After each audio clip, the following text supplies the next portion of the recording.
Ingram Smith, Bud Elliott, back again for another episode of the Nolecast. I think this might be 10 years running. So if you're a longtime listener, you'll know if we're playing Louisville, we're having Mark Ennis join us. So we'll cut straight to it. Thank our friends at Tarpon Cellars and Charlie Park, tarponsellers.com. Coupon code Nolecast, 20% off any purchases in Charlie Park, Tallahassee's best rooftop bar, and always a great place to keep in the back of your head, whether it be a Friday night or a Sunday morning. And as is, Mark, great to see you again. Great to talk to you. Let's talk about a pretty interesting game that lies ahead for both programs here on Friday night. Appreciate you guys having me on again. I do look forward to this. I think your listeners look forward to it. I start hearing from them, on Monday when they realize like, it's Louisville week, he's gonna be on the Nolecast again. I look forward to it, and I'm gonna try to look at the camera and not my own face, so that it doesn't look weird for this one. I'm gonna do my best. The radio guy doing YouTube. Yeah, exactly. I think this has to be year 9 because Louisville joined the ACC in 14, right? That's right. So this would be the 9th playing his Bud role. But yes, that was the amazing Devontae Parker. First play of the game, didn't score. Fumble into the end zone that Florida State recovered. Threw the ball through a Louisville defender. Nick O'Leary, yes, crossbody back slam on whoever the and guy America's ball was. Real first great look at Dalvin Cook, who scorched them in the second half of that game. So fun game. Ermon Lane's career highlight. So that's right. Everything, absolutely. And Gerard Holloman, one more interception that he drops. If he picks that thing off, they might have blown FSU out in that game. It's crazy to think how some of these things could have gone. Maybe Petrino's still there. If that. Yeah. Wait, no, was that Petrino? Oh, 2014. It was his first year there. Petrino, Jimbo. Now look at all of us. Jeez, man. Yeah, we definitely look different than we did 9 years ago. I agree. Oh gosh. All right. So Louisville, Mark, is 1-1 this year, but we want to start out talking about something that Ingram put on the sheet because I'm also interested in this. Oh boy. New club level, man. Yeah, no, so a lot of the stadium is like Gen 2, like it is brand new in 98, and nothing from 98 is brand new anymore. So the interesting thing with them is it was the Brown and Williamson Club that bought the naming rights kind of in perpetuity, and Brown and Williamson doesn't even exist anymore. It's a tobacco company, and they were based here and they were huge. And it took like a year and a half for the former athletic director Vince Tyree, who you guys know a little bit, to basically like track down the legal rights to get to change the name. Wow.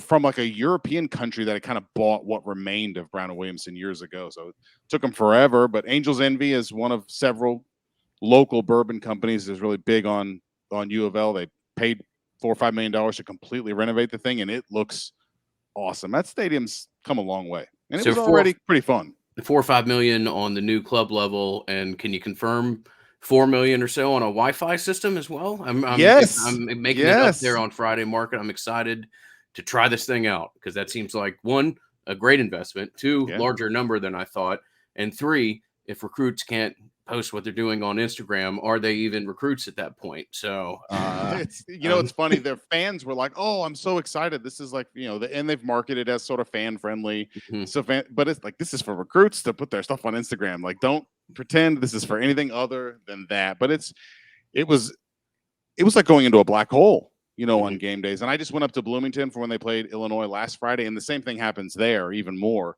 So hopefully they have it fixed. I mean, I've connected to it, not with 50, 60,000 people there, but it does work. We'll see. Awesome. There you go.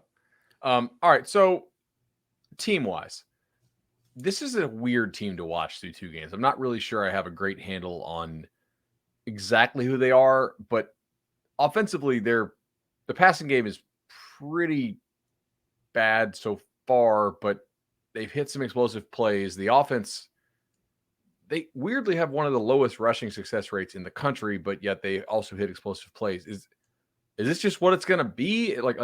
Are you surprised at this? I was kind of thinking their offensive line and Malik combination would set them up in more manageable down and distances. And so far, it's been just all feast or famine for the most part. Yeah, no, I think you're exactly right. And that's exactly how they were 2 years ago. In the COVID year, it was like 1st and 10, 2nd and 9, 3rd and 7, 26-yard pass, or 17-yard run or whatever. Like they were so just frustratingly fits and starts, and it's a lot like that this year. I think, Bud, what you're noticing about the offensive line is what they thought would happen. I think they thought there had been real progress 2 years ago. They big plays and a lot of tackles for loss, and then last year they really cut way down on tackles for loss allowed. It was a lot better, and you can understand like that zone blocking scheme kind of requires everybody to work together. Guys play together a long time, things get better.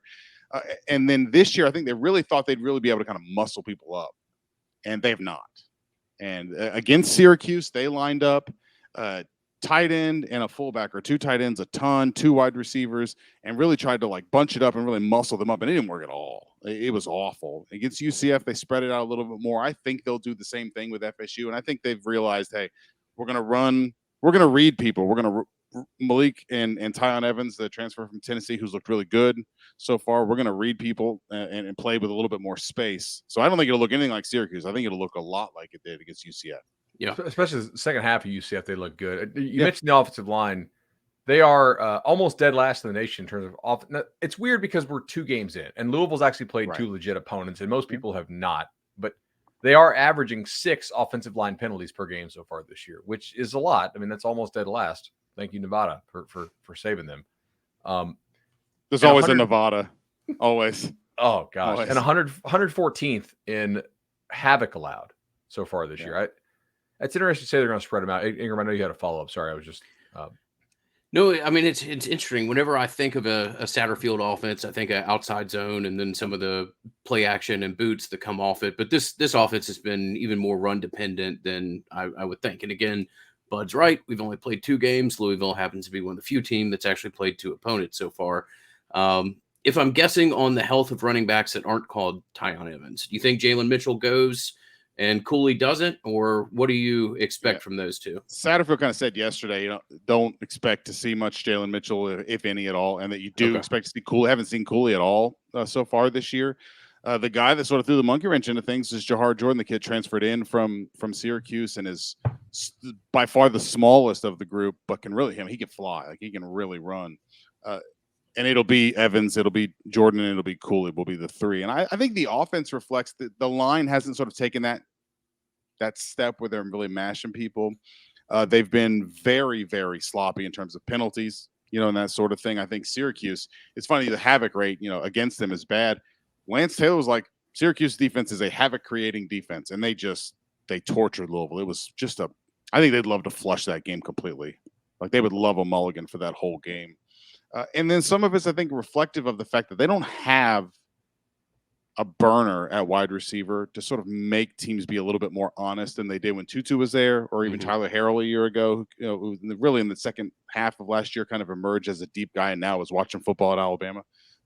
They don't have a guy that can fly like that. And so the wide receiver weapons are a little different, a little more run after the catch, a little bigger, but nothing like that. So the offense just looks different, and I think they're just sort of feeling it out. At media today, they were talking a lot about making Malik more of a pocket passer. And I was like, why?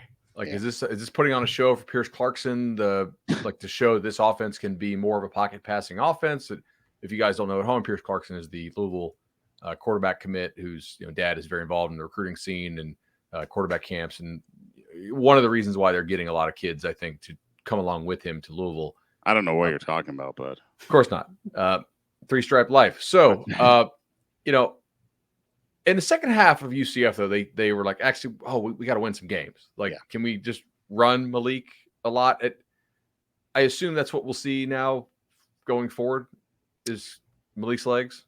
Yes, and I think unstructured Malik legs is really the big thing. And Scott said after the game and then at the press conference yesterday, too, that they really regretted the fact that they felt like they psyched Malik out for the Syracuse game, where it was like, we're going to domesticate you. You're going to be like Russell Wilson, not whatever it is that you do, now, sort of keep you there, and you're going to wait, and you're going to make throws. And it was awful. And it's just not like, I know you'd love for him to develop. I kind of was begging people yesterday on the show to just, okay, he's not going to turn into Russell Wilson. Like, he doesn't have to become a great NFL pocket passer. He doesn't have to become one at all. Why not just enjoy the fact that he's a super good improviser. He's a very good runner, and he'll hit 6 out of 10 throws and just live with it instead of expecting like this is going to be the one where he turns into Aaron Rodgers. He's just not. And I think the coaches realize that too. They're like, we can preach this crap all we want, but when the lights come on, he just sort of reverts to schoolyard guy, but he's still the best option by a lot. And so they'll just play to it from here on out. Especially given what you said about the receiver group. Yep. Right. I mean, like, so yeah, I mean, just watching the outside, what they were doing second half against UCF is like, that's the Louisville I remember giving defenses trouble in the ACC. These first 3 halves that I've watched of Louisville, that is not a whole lot of trouble. Well, it's like they tried to be grown up, right? It was like, we're going to be, we're going to run on around 2nd and 10, no matter what anybody says, but we're gonna run. It drives me crazy. They love some passing down run rates. I think Parker Fleming, the Stats of War guy, said that like run versus run expectancy, they're like 106. Like it's crazy how often they run. If there's the coin flip, Scott's like, how about we run it? They run it 48% of the time so far on passing downs. National average is 33. That's wonderful. I'm going to use that today. Yeah, that's so if you're FSU's defense, by the way, that's like the worst way to try to outsmart people. I'm sorry, I didn't mean to talk over you, but like the worst way to be like, I'm gonna break tendency by doing the least efficient thing. Also, you're not breaking tendency if you've done it every year you've been in the league for like 5 years, or however long Stat's been there. That's a good point. Like if Mike Leach all of a sudden started doing it, that would confuse some people. Well, it's like when people are like, you ever wondered why you're always open when you shoot that shot, like in basketball? It's because they love that you're like, it's the same kind of thing. Yeah. However, the version of the Louisville offense that we saw in prior years has 8 defensive coordinator Adam Fuller's lunch in the first half of these games to the tune of like 62 points and 700 yards, et cetera. I don't know how much FSU you've watched. I assume you watched the game against LSU. I didn't gain much from Duquesne, so you're going to forgive me. I actually watched more of that when it was happening, but yeah, I'm primarily drawing up on the LSU game. I feel like they're a lot better at FSU's defense. It is much better at linebacker this year. They don't have guys that can just be picked. I'm not saying they have the best linebacker core in the ACC, but I don't think they have guys who can be picked on anymore. Just like total sitting ducks in the passing game with Bethune, who they actually took from UCF. He was probably UCF's best defensive player. And then Kalen DeLoach. This is like, from our perspective, this is probably the best defensive linebacking group that FSU's had since we think maybe 14. So like, that's interesting. Well, and you think about like where, if you could pick a level of a defense to be substandard, like Louisville's the worst with that outside zone and boots and the things that where they sort of force you to sort of think and flow and then try to get you going the other way. And that sort of like linebacker would be the worst place to be bad. And it has been, yes. Right. And they take it right. It's a big reason why I think Louisville sort of had some success offensively against FSU. And to the extent that FSU's better there, it'll be a more difficult challenge. Syracuse has good linebackers. Yeah. And it showed against what Louisville tried to do in that game. So if it's anywhere close to that, Louisville's got their work cut out for them. I'm interested in how much Louisville runs the ball.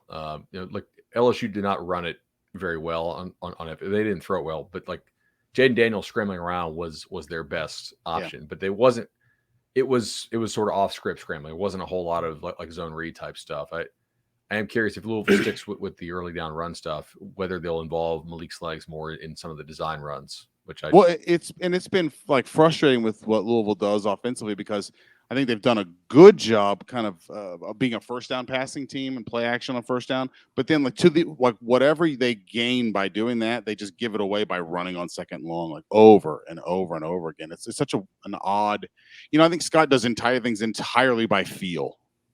Like there's no analytics that sort of challenge what he thinks anywhere. He's just sort of like, I think it's going to work. And they just do it. One thing that could be interesting is have we gotten final word on Fabian Lovett's health? I'm not sure. It was injured. As of this point, no. In the last series of the LSU game, Mark looked to be an ankle injury that obviously he's had 12 days to recover. So, but if Lovett's not there, I mean, Lovett, we're not real big fanboys on this podcast, as you know, but Lovett is very good. And I also have to say, he may be one of the more humiliating block shedders that I've seen. Like, he doesn't just get off a block. He frequently turns a would-be blocker into kind of a pinball as he's thrown horizontally along the line of scrimmage. But I don't. Again, you don't know exactly what happened. It happened at the end of the LSU game. You can actually see it in the final 2 or 3 plays of the game if you go back and look at it. But I don't think that guy's been a full go ever since. So I think we've all assumed that he's going to start on Friday. He probably is. And he said on Instagram that he was good. He said he was good, but that was 5 or 6 Instagram days or ago. Twitter. And yeah, exactly. he still hasn't been acknowledged as good. So they have it's some something depth to keep there. in the back of everybody's mind. But like Lovett's their best D tackle if healthy. So I mean, obviously that'll be something to watch. I'm interested like in how FSU's ends, whether do they need to be disciplined or do they just like let the backers clean it up and let them create havoc? Because like Jared Verse against LSU, we thought that was an advantage against LSU that like LSU media did not, and it turned out we were right on that. Like he bullied that kid a lot, but he's also very much an up the field guy. As I'm sure you saw in the LSU game. Yep. Do you ask him to rein that in when he's playing the run more, or do you just say, hey, like go try to wreck stuff and we'll let Deloach and Bethune clean up behind you? I would do exactly what Syracuse did, and whatever err to the side of havoc. I would not. Now they rushed, I think, under control, but in terms of like discipline and sort of nobody was being asked to just sort of occupy space. Like it was all like get wherever the hell you're going to get. And I think Florida State would be wise to do the same thing. That makes sense to me. Yeah. FSU's corners, I think have been underwhelming so far this year. Safety tandem is maybe the best two in the ACC with Dent Robinson. Are you saying Greedy Vance did not solve your cornerback problems? Yeah. I was not a huge fan of that take. They really done a tremendous job in the transfer portal this year. Like overall, I mean, they lost 2 of the kids who they took on the offensive line to season-ending injury already, but they took 4 and the other 2. Louisville lost the defensive line, same thing. Yeah, Jermaine, right? Right. We'll get to that. I got some questions about that side of the ball. Sure. But yeah, the Vance take so far has not really panned out. It's been 2 games, but it's also been spring ball and summer camp and all that stuff. So I don't. Was it even portal activity, or was it just a straight swap for Brownlee? I know, right? Players to be named later. Yeah, I would love to know over time. And this may be like a you thing or a Bill Connolly thing. I don't know how we'd even measure it, but like, are there positions that just sort of seem to transfer more naturally? Like, where guys can show up and make an impression right away versus it takes a little while. It's an interesting question. Yeah. Nothing intuitively sort of jumps out one way or the other. Maybe there's nothing. You'd have to control for age too, right? That's a good point. Yep. Like, as a veteran guy. Yeah. That'd be interesting. Yeah. I don't know. Because Louisville went really heavy transfer portal in the secondary and feels also like they kind of nailed it. They like Brownlee for what it's worth and the other guys that they brought in. And I think they kind of showed against UCF. They were like, all right, screw it. We're relying on those guys and blitzing basically every single play midway through the second quarter on, and it worked. Well, that fits with Brownlee's level of play and what he wants to do in general. Yeah. One of the more aggressive players that I've seen. How long is he going to be playing with the not like a full cast on his hand, but looks like he has maybe the 2 or 3 middle fingers taped together. Do you know? It's not really slowing him down, but they're not even talking about it. So yeah, it's not. Yeah, he might even be out of it by the time they play this week. Got it. Yeah, gotcha. All right, we're going to switch to the defensive side of the ball here, brought to you, of course, by Legendary Home Loans. Legendary Home Loans, 844-FSU-LOAN. I've used these guys twice. 450 Nolecast listeners have also got their loan through the Legendary team. Chad and Shannon just do a tremendous job. I know a lot of you saw Shannon there in New Orleans. Great time hanging out. And if you're looking for a home, you will probably need a home loan unless you're just totally flush with cash. So hit that line, 844-FSU-LOAN, 844-FSU-LOAN. It really is a great experience. I mean, going to a home loan is never like super pleasant, but those guys make it worth it for you, make it easy, and they walk you through the entire process, get you a great rate. So, Mark, I have some questions about this defense. Me too. Okay, yeah. 126th in rushing success rate allowed is probably where I'll start because, well, FSU did not run Jordan Travis a lot. They do kind of have that button they can mash, I think, if they need to. Is that number reflective of your level of concern of this run defense? It's reflective of my concern if they try to play like, say, LSU did. I think like LSU didn't run blitz and come after FSU a lot, and they've got the personnel, to do that. Louisville does not, but they went to Syracuse and tried anyway, and it was a very sort of under control, conservative rush 3, rush 4, we'll read and react to what Syracuse was doing. And some of that was, I think, kind of fear out of the fact that it was Robert and I and the Virginia coordinators had gone there. We don't know what this offense is going to look like. They're trying to guess. So they were very conservative.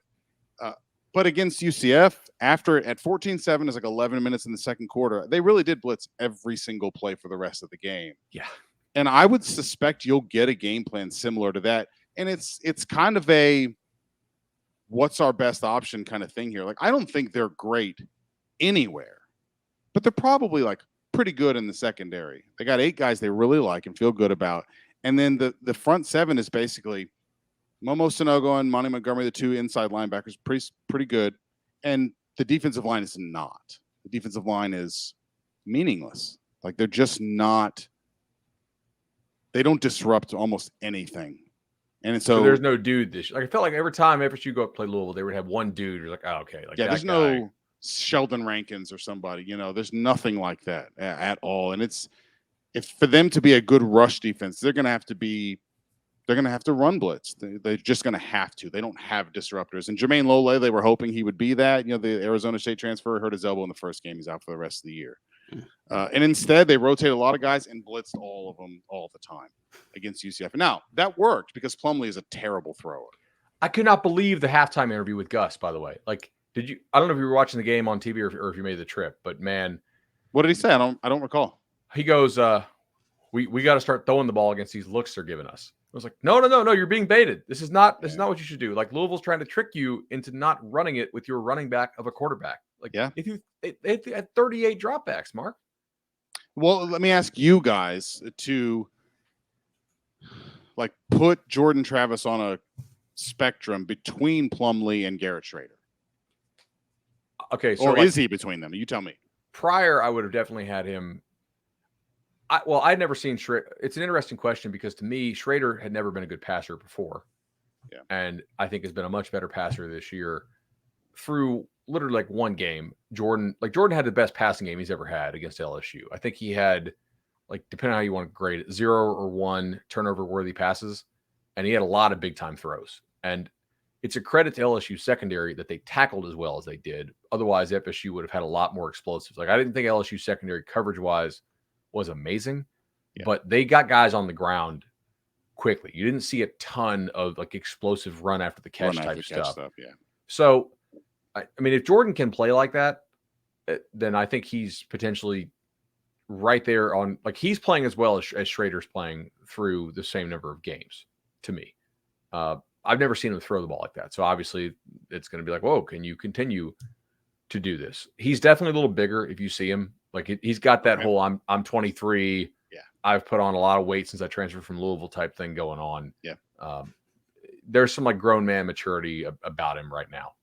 And yeah, I think if they have to blitz like crazy, he is more equipped to make them pay, certainly, than Plumlee was.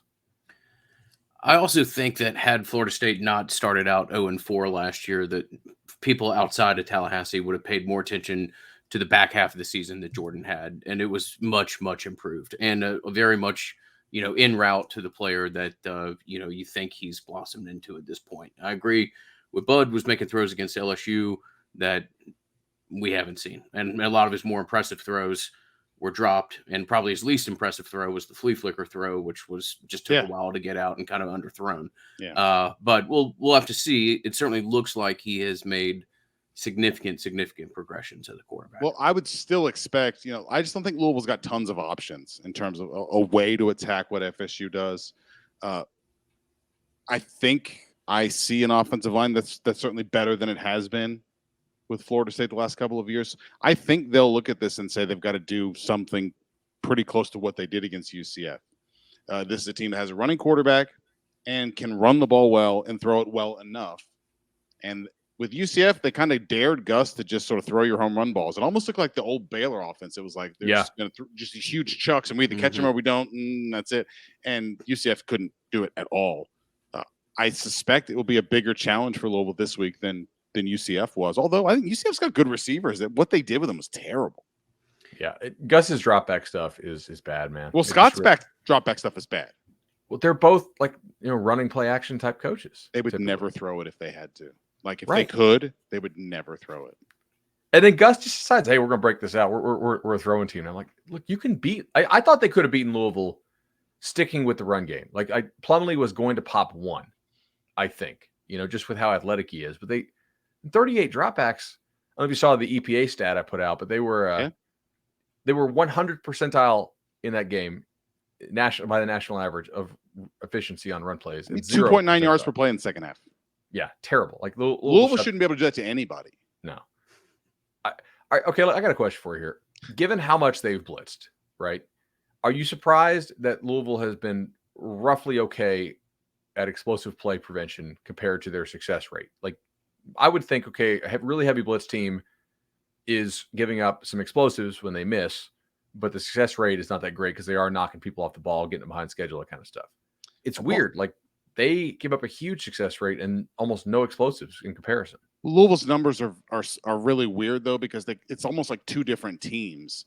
They didn't blitz Syracuse at all, and they just sort of stood and played kind of a traditional read and react kind of defense and gave up everything. And then against UCF, after about a quarter, like, screw it, we're going to go nuts. And so I don't really know what's really them and what the numbers really reflect anyway. But I thought UCF, especially the aggressive portion, like the way that game turned out, was kind of a reflection on Gus doesn't have a way to attack this, and his tendency is to not be able to attack that particularly well. And I think Florida State probably will be more adept at that. I mean, there is like a Schrader. Do we want to still call him a running quarterback? Like he's always been a runner first. I was going to are you debating the runner or the quarterback part? Yeah, okay, that's fair. You can't debate the runner part. And he's like FSU has seen a lot of Louisville's answers now for defending running QBs with this set of players on their defense. Sure. Right. I mean, like because Plumlee obviously as well. I'm curious as to what they have for them, and to see what Louisville's counters will be to that. That's kind of one of the fun chess matches in this to me. I will note, like, almost all of FSU skill guys are new starters who are transfers. So, and they're big. Yeah, the Benson kid is the guy who didn't do a lot against LSU, but he actually has, I think, some real juice to him. He's a big back, but can go if you let him get going. Pittman, they did pretty good with Bowser for what it's worth, with UCF, but also they kind of gave up on Bowser, so they helped. Yeah. Well, against that look, you got to throw even. What they're dictating to us. Wilson's real big. Wilson also fights the football sometimes. He doesn't play big. Struggles to catch the ball. But has also progressed more than I thought he would. He's further along than I ever thought he would be. The player is Spain of the 4 transfer wide receivers they took. And Wright would be as well. The kid. So this will be a great matchup of like 5 transfer DBs and 4 transfer wide receivers, absolutely. None of which played in last year's game. Yes, welcome to the future of college football. That's right. And wasn't Keytrell hurt last year?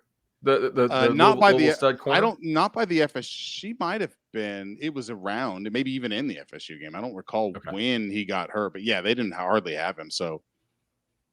For FSU fans at home, like before he went down, he was a stud. I don't know, I don't have numbers on him this year, but he was really good corner in the ACC in a league that had some nice corners. And it's funny the way that they'll sell you on guys. Like the coaches will be like, "This guy's gonna be really good," and he's either exactly what they say or trash, right? Like that. So they told us, like Keytrell Clark, like this dude, trust us. I know he was at Liberty. He didn't go to camps. He's a little skinny. He transfers in here. You guys are going to love this dude. He was awesome. Like from day one, he's been great. But then they'll tell us, I'm not even going to trash an individual guy. But they'll be like, look out for this guy. And then this is what I call the Rick Trickett syndrome, Mark, because Rick Trickett would tell you can't be good, whatever it is. This guy's either going to redefine the center position, and then you'd see him and be like, this guy can't freaking play football, dog. Don't define it like that. Or he'd say, oh, this guy's trash, and he'd end up being a 3-year starter for you, right. Or vice versa. But he was either real big, real small, and they're never sort of right about anybody. Yeah, that's true. That's true. Yeah. Do you ever notice that, at least in my experience, when they're wrong about a guy, it's almost always a guy they recruited who they want to be good? Wow. Yeah. Little PR inside the messaging. Yeah, because we spent money and all this stuff on this guy. That was our guy. Yeah, that's a good point. Yeah, especially at that position. I'll have to think right? about it more, but yeah, that's funny. Wrapping up with a macro question from me, anyways, Mark. Is Kentucky slowly becoming a football state, more of a football state? I mean, it's always basketball is going to rule the day, and Kentucky's basketball coach and football coach can argue with each other over resources and stuff like that. But just from afar, certainly seems like the state is trending a little bit more football, as we, I guess, kind of as everybody is, but as we go further through the college sports experience. Yeah, we have this discussion sometimes, like Louisville and Kentucky are basketball schools. And I joked the other day about the old Big East being all schools that would rather be watching basketball, by and large, is what the old Big East used to be. But Louisville and Kentucky both, it makes me wonder if your school just gets good at football, does it always take over? Right? Mm-hmm. Like, it doesn't matter what. Like, if Duke just sort of somehow plugged into something and Cutcliffe sort of sustained something closer to what he did for those couple of years where they were really good, would it have? Like, it just seems like it's a stronger drug.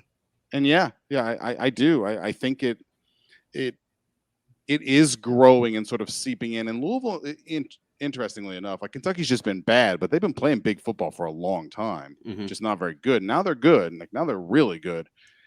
Louisville's a baby fan base. So you mentioned at the beginning that the new club level thing with Angels Envy, one of the things they did was made these speakeasies, these little rooms you can rent and watch the game with like a handful of your friends in your own bar. And they've got these giant posters of old game programs for Louisville. And they're like, we're talking like 1989. Well, 1970s. And they're playing Dayton.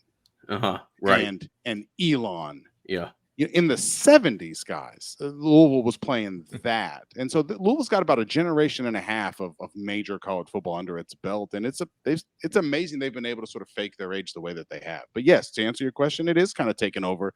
And we just watched Mark Stoops win a PR battle against the Kentucky basketball coach. Mm-hmm. This is unheard of. Hard to fathom even 10 years ago. But yeah. Here's a great example of how it's going. Kelly Craft is running for governor of Kentucky, running for the Republican nomination. And she has her and her husband's name is on the basketball practice facility. She announces she's running for governor. Mitch Barnhart tells every coach at UK, the athletic director, we don't promote individual candidates here. You keep your mouth shut, because whoever the governor is, we're going to need him, right? Every coach, silent. Mark Stoops and Vince Merrill, retweet. Both of them. They do whatever they want. That's awesome. Yeah, good for them. Oh, man. All right, one last kind of question for you. Louisville, and this is probably just, hey, they played two good teams so far. Most teams have at least one cupcake, if not two. They're 129th in points in the red zone so far this year per trip. Is there something that is giving them problems down? Like you've seen their red zone trips more than I have, or at least you probably thought about this compartmentalized what. Is there something they're doing down there that is just not working? Is it just small sample set type stuff? I mean, it's 2 games, and red zone's even smaller sample set than games, right? But is there something that stands out to you about that? I think it's not one thing. It's a collection of. They're not a mashing man ball thing. I think Scott outthinks himself sometimes, outsmarts himself sometimes. In just like you get to the 1 yard line against Clemson, you get 4 plays last year, and it was all rolling and Malik reading and throwing, and not just one time, just trying to just hand it to a big ass running back and run forward. Just one time. And then they've been heavily sort of mistake laden penalties, that sort of thing. So it's been like tiny little things. To the degree that they ever develop sort of being a more physical running team, sort of just intentionally being able to run downhill, it would help. It would be the biggest help there. So it's just kind of a collection of 4 or 5 different weaknesses that sort of rotate around whatever each red zone possession. Gotcha. Yeah. You got a prediction for this one? Have you thought about it yet? I don't have a prediction. I've thought about it nonstop. I feel like it's. I listened to Parker and those guys on the Bet US one thing yesterday. They're like, this is the most 50-50 thing ever. All 3 of them. These are gambling guys. Like, I'm staying away from it. And I mean, if I was a gambler, that's kind of what I would do. I feel like you could see anything. You could see absolutely. We don't know what Louisville will look like at home. We don't know what Norvell will look like on a road game. They haven't played well up here in a while. They've actually not. They've won a road game out of Norvell, but they've not they've actually never been favored on the road, I believe, since he has been in Tallahassee. The line makes sense to you? Well, the FSU's getting a 1.5 too. That makes sense to me. Yeah. I mean, like my computers say 20, 28, 24 FSU. Yeah, I think Bill Conlon was like 26, 23, something like that. You know, my thing is like, I could see a lower scoring game than people think. Because I'd go under if I was going to bet. Yeah, my thought is like, all right, Louisville's weakness defensively has been allowing explosives, right? And they've been pretty run explosives. Well, excuse me. Yeah. But like, yeah, Louisville will probably try to not allow explosives, right? FSU, I think, certainly does not want to allow explosives in this game, given I think their strength is probably their front seven and their safeties, not their corners at this point. I don't know that Louisville is really like, is Louisville going to go tempo again? Because like they really have not been doing tempo much this year. At times they would go fast under set, but like it's not. You can tell he doesn't believe it, right? Like there'll be drives where they come out and like we're going to be tempo, like 3 plays in, like it's fine. We'll just do the normal stuff again. Like he doesn't believe that really helps anything. Now, more of a 3 spread out kind of personnel and formations and that sort of thing. I think you will see that, but tempo, I don't know that it makes that much of a difference for them. That makes sense. Yeah, I would not want to play this FSU team in a phone booth. Yeah, like they're a big front seven. Right. Yeah, right. Gotcha. Awesome, man. Well, Mark, we really appreciate you coming on. Tell everybody where they can catch the radio show. Yeah, 93.9 The Ville here in Louisville, Monday through Friday, 3 to 6, and we'll have pregame coverage on Friday. We kind of are the pregame show on Friday, so check us out. And if you guys make the trip, come say hello. I'll be out there at Cardinal Stadium. So now that we are like the broadcast partner, we're going to be there. We do everything from the stadium there for a home game. So it's our first home game as that. So it'll be fun. Come by, say hello. Awesome, man. Good catching up, buddy. Anytime, you guys. Great talking to you, Mark.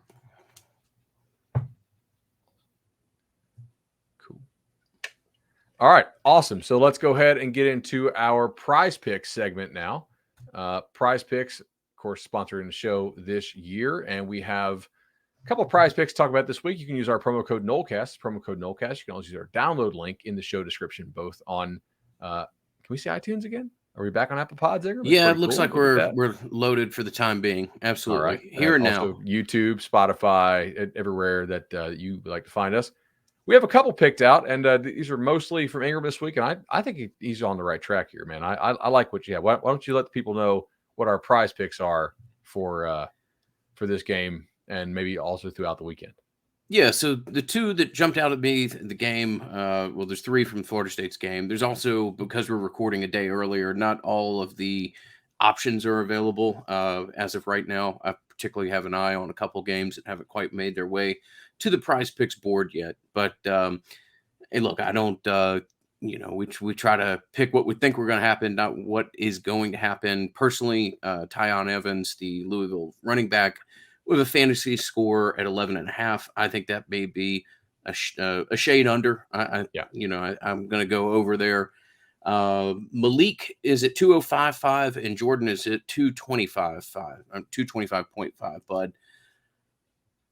I think I've disassociated my fandom when I think that you can play that Jordan number and have some degree of confidence that he'll go over that. But it's a good benchmark as to if you've had the evolution of a quarterback that you think you've had to get away from the Florida State game. Devin O'Leary at only 268 yards and a half against Texas Tech. I think that is a good play on the over there. So again, we're a little bit early. We'll tweet out our official picks Saturday morning when we have a full board of which to go by. But these are just a couple picks to keep in the back of your mind. Again, Prize Picks, great partner for us. Bud has turned down associations like this for about 3 years in a row just because he didn't believe in the partner. And we're ever so fortunate to be able to pair with somebody that we have a ton of confidence in. And we think you guys should as well. Nolecast is the coupon code for your deposit match back or your deposit equaled. And again, those are the 3 that we have on the board now. And we'll send out a tweet Saturday morning when we can make a more thorough evaluation. I don't know if you guys can see this, but I actually did hit a nice one on Saturday. Check this out. So I don't know if you, is that on the screen there? Check that sucker out. Little three team or three pick power play. There, nice. Hendon Hooker over pass yards, right? I needed to go over 254. He had 325. Adrian Martinez under passing yards because I thought Kansas State would just use him as a runner. And when I saw and it was raining really badly in that game. I was like, oh yeah, Kansas State's not going to throw the ball a million times against Missouri in the rain. And then CJ Stroud, more than 3 passing touchdowns. I figured there was some chance he lands on 3, but 4 in my mind was a lot more likely than just 2. So that was a little 5x combo there for me, and my count is looking better. 5 times multiple. Nice. I lost a NFL play because Lamar Jackson threw an interception with 90 seconds left. And then in a game that wasn't competitive, and then the guy ran to midfield and like hit his knees. And I didn't think he was actually mocking me for losing Prize Picks, but I was rather furious about it. And then I found out his father died right before the game and he was honoring him. So I felt like a absolute wanker, but no, I flirted with a good one there, but didn't quite hit it. Did have Jameis go off in the fourth quarter against the Falcons to make sure I hit that one as well. But Prize Picks, I've had a hell of a lot of fun with it, and we think you guys would as well. I do feel like this makes games more interesting to watch, right? To me, it's a fun, really cool DFS I mean, thing. I put down a very small amount of money, and I don't care about anything about the NFL. Nothing. But it does help on Sundays. I'll keep an eye out for things. Makes the 4 o'clock game a hell of a lot more interesting if you got somebody in it. And they're just it's a nice, fun little entertainment.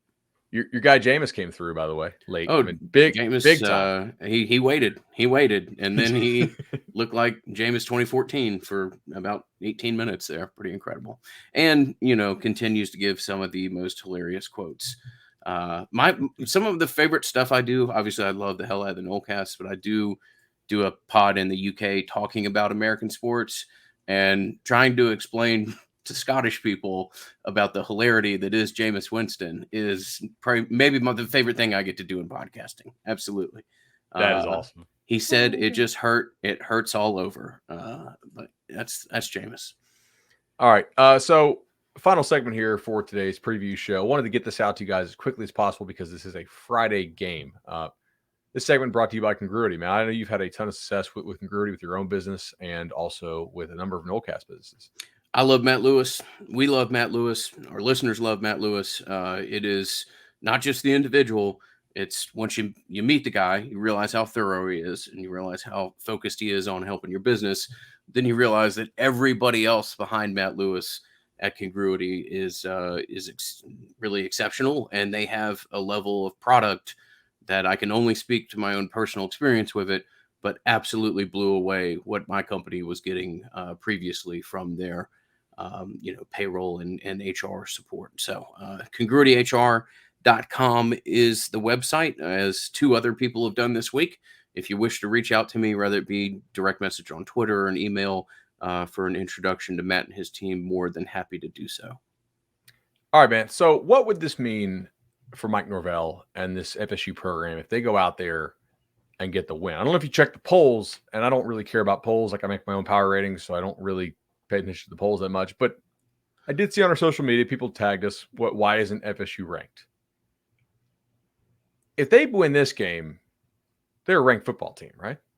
Yeah, I absolutely think they're a ranked football team, and they'll probably be somewhere around 22nd, 21st in the country, which would be nice. It would be nice to look at FSU on football on TV again and see a number associated with that helmet. That'd be cool. There are elements of this, Bud, that almost I don't want to make a complete comparison to like last year's Syracuse game because it's not a perfect comparison, but so many of the boosters that I know who I think are not just fans, and I don't, that's not a derogatory term, but people who have a little bit more of a detached view of things really put as much stock in was it Syracuse or Boston College immediately after the Miami game last year? I'm sorry. I think I'm thinking of BC, actually, not Syracuse. Yeah, it had to be BC. So BC is the game that I'm thinking of. And so many boosters who I think are a little bit more knowledgeable about overall the program, the trajectory of the program, put a ton of stock in that game because they wanted to see Florida State come off an emotional win and go and handle business. Now, much easier said in the Boston College reference than I'm putting here.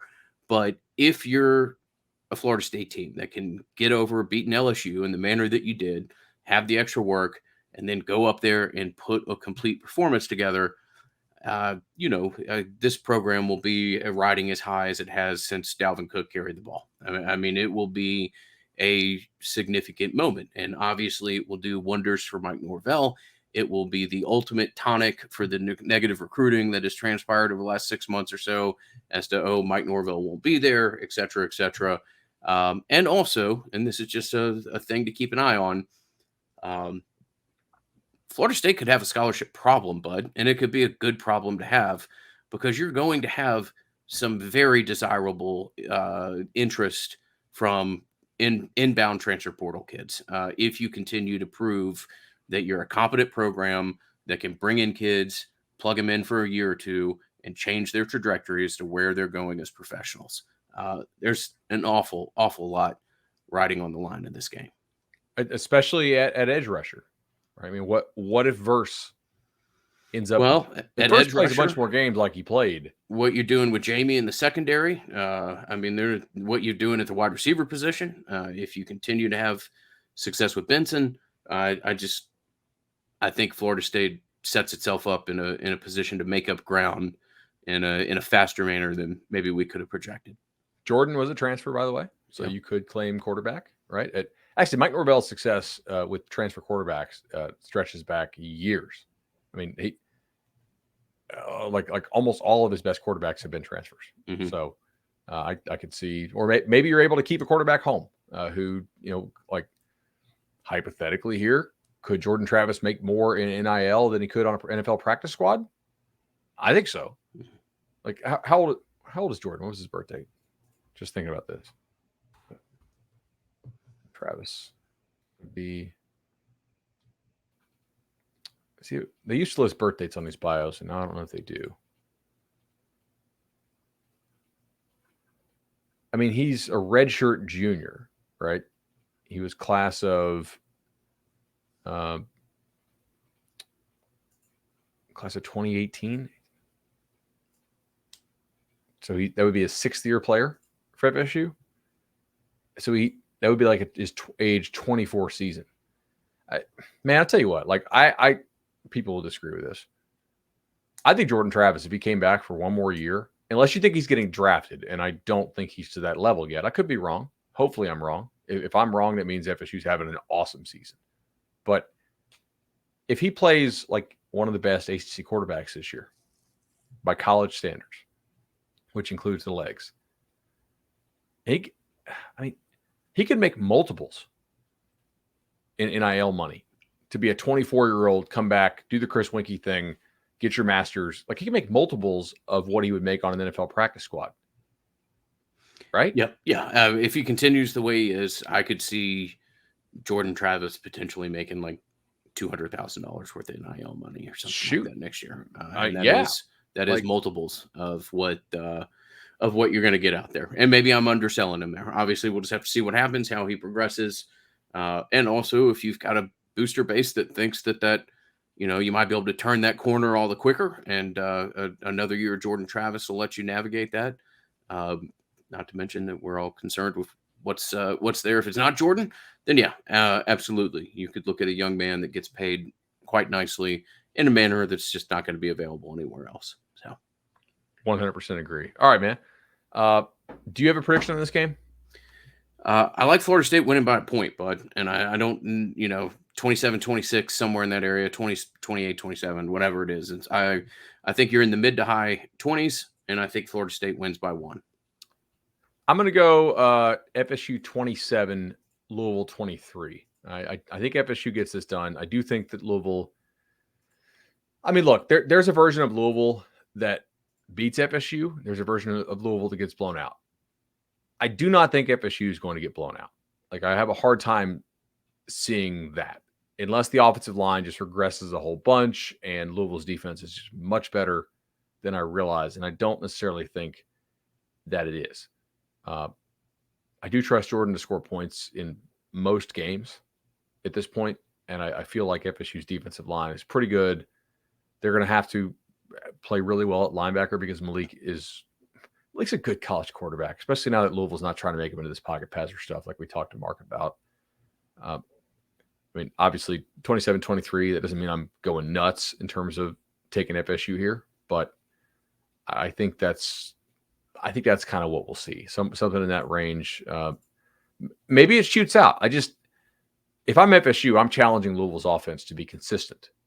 They have so far been extremely explosive play dependent. They have not shown an ability, right, to operate in that manner and be consistent underneath. And maybe they will, but I'm pretty skeptical. They have not played pitch and catch well. They have not really, on a down-to-down basis, run the football that well. They have lived on explosive plays.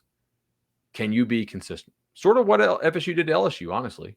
Hey, this is too high. Can you run against too high? Okay.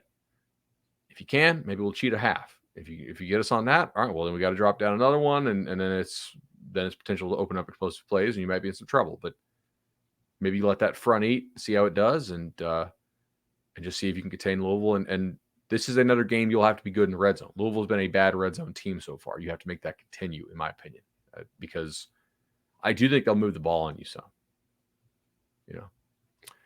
It's why to play the games, though, man. I'm excited. I'll have the instant reaction on this one, as I know you will be at the game.